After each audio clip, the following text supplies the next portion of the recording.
The hip hinge is the movement behind every deadlift, RDL, and powerful athletic action, yet many have never been taught it correctly. This video will guide you through what the hip hinge is, why it's crucial, and how to master it for a lifetime of injury-free strength. This program is brought to you by the Series of Thoughts team as part of the Longevity Series, Living a Long and Active Life. Our roadmap to hinge mastery covers three main parts: understanding the hip hinge, mastering the pattern safely, and implementing the RDL program. This structured approach will build foundational knowledge and practical strength. Part 1 focuses on understanding the hip hinge. Before we can effectively train this movement, we need to know what it is and why its absence often leads to pain, weakness, and missed performance. The hip hinge is a fundamental movement where the pelvis rotates backward around the hip joint while the spine remains neutral. The motion should occur at the hips, not the lower back. Sedentary life often leads to a lumbar-dominant bending pattern, which is why the hip hinge is so rarely taught correctly. The cost of not hinging includes chronic lower back pain from loading the spine in flexion. It also leads to a weak posterior chain and reduced athletic output, as powerful movements rely on strong hip extension. The hip hinge is not just for the gym. It's a daily movement pattern your body requires dozens of times a day. Mastering it transfers directly to pain-free, confident living outside of your training sessions.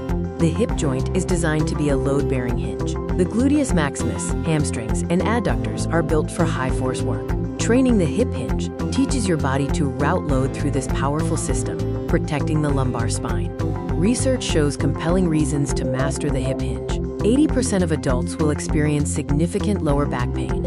Proper mechanics can lead to 40% strength gains in the posterior chain and reduce compressive spinal load by up to 3 times. Part 2 is about mastering the hip hinge pattern. It is a skill before it is a strength exercise. Start with body weight drills, like using a dowel or wall, before introducing any external load. Patience is key to pattern acquisition. Adopt a technique-first mindset. If you have a history of back pain, consult a physiotherapist first. Rushing to add weight is a consequential mistake.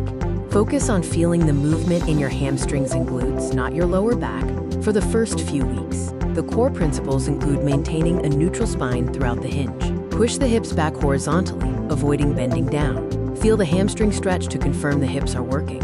Finally, drive the floor away on the way up, squeezing the glutes. The wall drill is your starting point.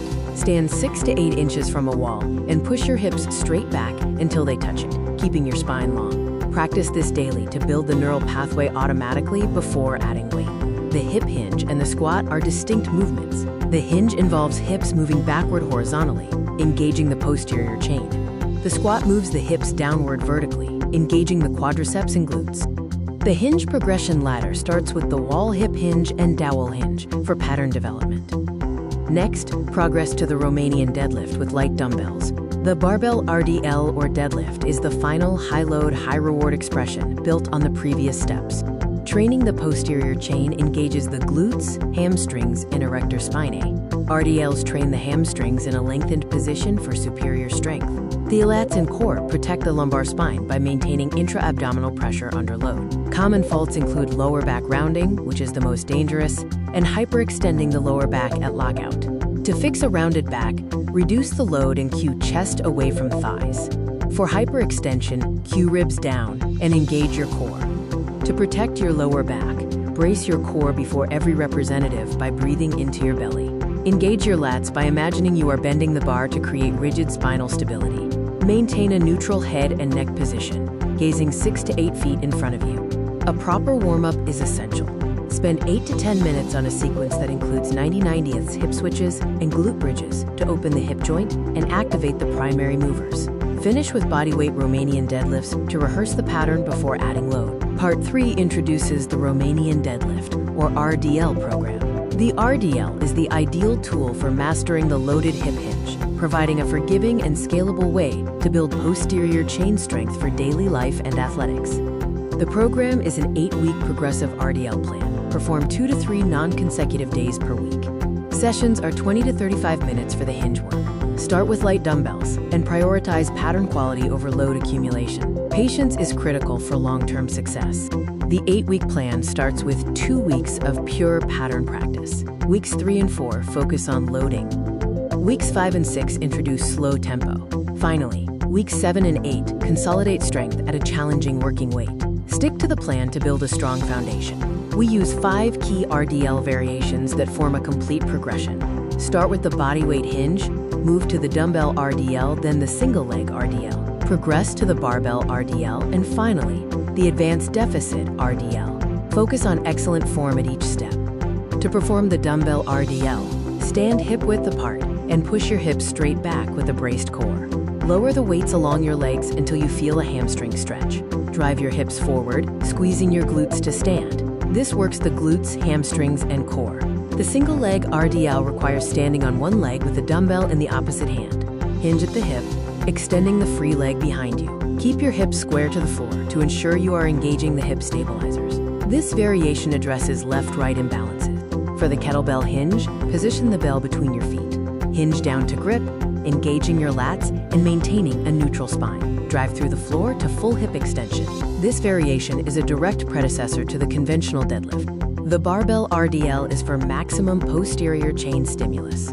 Sit your back and hinge, keeping the bar in contact with your legs. Stop once the hamstring load builds and avoid hyperextending at the top. Only use the barbell when your dumbbell form is excellent. The advanced deficit RDL involves standing on a low platform. This increases the range of motion, deepening the hamstring stretch. Only attempt this once you can complete full range RDLs without any spinal flexion. This is excellent for hamstring hypertrophy. This weekly template guides your training. Monday and Friday focus on your main RDL lift, with Wednesday dedicated to a single leg accessory lift for stability. Use Tuesday and Thursday for recovery or upper body work. The weekends are for active rest. After heavy hinge training, spend 8 to 10 minutes cooling down. This includes supine hamstring and glute stretches to relieve tension. Finish with gentle cat-cow and child's pose to mobilize and decompress the lumbar spine. Tracking your progress is vital. Record the load, reps, and importantly, quality notes to catch form drift early. Use video review every 2 to 3 weeks, as you will see things you cannot feel. This feedback is the single most valuable tool for hinge work. Avoid common hinge mistakes to ensure safety and effectiveness. Do not add load until the movement pattern is mastered, as loading a flawed pattern only reinforces poor mechanics. Spend 2 full weeks on bodyweight drills first. Do not use your lower back as the prime mover. Soreness should be felt in the glutes and hamstrings. Also, skipping the eccentric or lowering phase wastes the most valuable part of the repetition. Control the descent for maximum muscular development. Avoid chasing load too quickly. Progressive overload should be earned with clean mechanics. To stay motivated, embrace the quote ugly phase while the neural pattern adapts. Film yourself weekly to track your form improvement and connect the strength gains to functional daily movements like lifting and bending. Mastering the hinge is the start of a long-term strength journey. Phase 1 focuses on RDL foundations. Phase 2 introduces and builds load on the conventional deadlift. Phase 3 progresses to barbell programming, swings, and other advanced hinge variations. The benefits of a strong hip hinge extend beyond the movement itself. These include spinal decompression, a significant anabolic hormonal response, athletic transfer to speed and power, and lifetime resilience against injury and mobility loss.